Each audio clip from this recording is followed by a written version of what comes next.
Grant Bossie, editorial director of the New Hampshire Union Leader, joins us in the Auto Fair listener lines. Good morning, Mr. Grant. Good morning, Jack. Stop the culture war. I want to get off. Yeah, I don't think you're alone. I just want to watch some football. This is what I do when I want to get away from politics, which I deal with literally every day. Just play some football. Yeah. But, this whole thing was dying down, and the president waxed the hornet's nest with a broom. And then the NFL, all these players and owners and they respond to it, and they take the bait, and suddenly we've got a line where one side is for the national anthem and the other side isn't. But if you're not protesting the national anthem, then you're racist. And people are talking past each other. Nothing's getting done. It's empty symbolism on both sides, and I'm sick of it. I just want to watch the Patriots beat the Texans again because that's what they do. David, you're going to have to post Grant Bossie's. I think that says it in about, I don't even think that was 90 seconds. I think Grant just sort of hit that one on the head, as they say. Grant, I want to touch a few other things. Interesting back page story on your paper, page A8. Joe Kelly-Levasseur, alderman, offering to represent the school district for free in the ex-superintendent's case. And this is an interesting one. Former superintendent of Manchester Schools, I believe her name is Livingston, right? Yeah, Dr. Deborah Livingston. Yep, she had to come back basically and, I don't know, appear at something. And she says it was 5.5 hours of billable time. And she's basically suing the school district to pay her 5.5 hours. What does it equal? It's like, I don't know, was it $590.50? So this is important to her.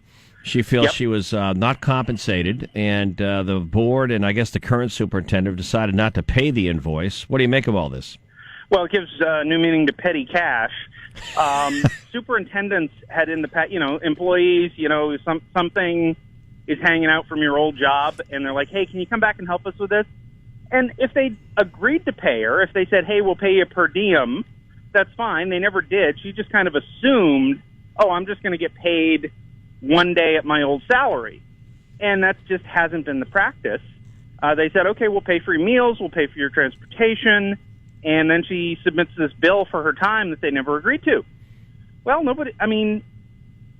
can't sue because you assumed you'd be getting something that nobody ever agreed to give you. I think it's a groundless suit.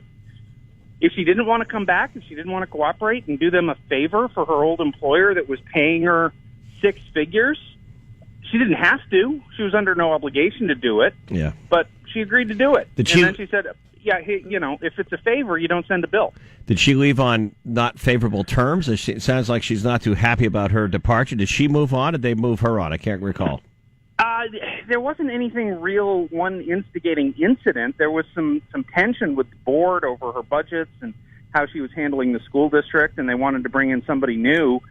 But, I don't think it was, there was no scandal or anything. It's just kind of her time with the board had run out, and the school board was looking to go in a new direction. But then they had this one arbitration case that, was dealt with issues that happened when she was superintendent. So like, hey, could you come back and testify before this arbitration hearing, and we'll pick up your meals and your travel.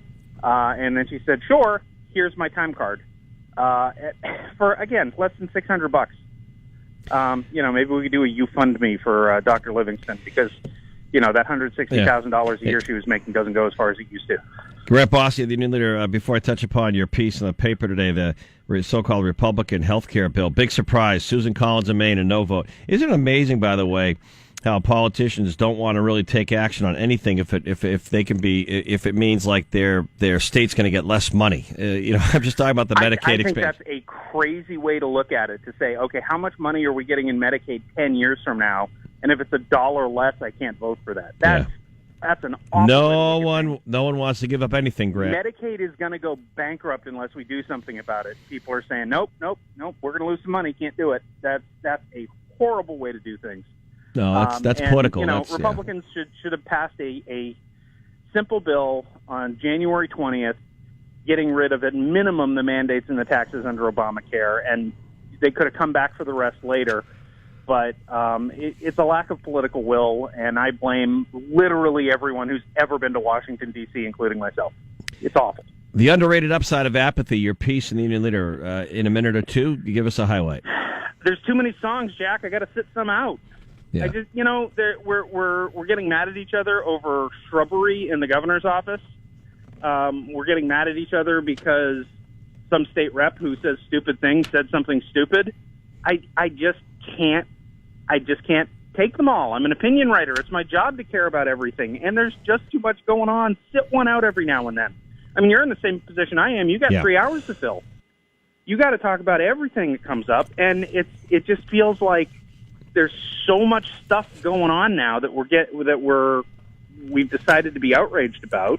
Well, last week UNH goes nuts because some college students sing along to a hip hop song. Just everybody calm down. I know, and they want to basically make a determination without talking about the lyrics of rap music. Or, speaking of UNH, Durham, one person, we had the town manager, Todd Seliger, administrator on, one person came to a meeting months ago, one person, not 100, one, who wanted to judge Christopher Columbus differently, and this led to the Indigenous People Day, which is coming up next Tuesday. So it's Columbus Day, Indigenous People Day in Durham. One person, and that's what they really wanted to focus on from a political message. Pretty interesting. Is that coming up in a week? I haven't even done my shopping yet. Yeah, I know. I agree with you, Grant, but sometimes you just got to remember to have a little bit, if there's any left, of a sense of humor. And I'm not telling people if they care about an issue, absolutely. I'm not telling you what to care about. I'm just saying I can't care about everything anymore. There's too much stuff going on.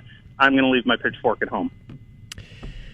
I don't know if you can say that, pitchfork. I think Elizabeth Warren said it, right, when she was talking about a corporation recently. She was going to take out her pitchfork.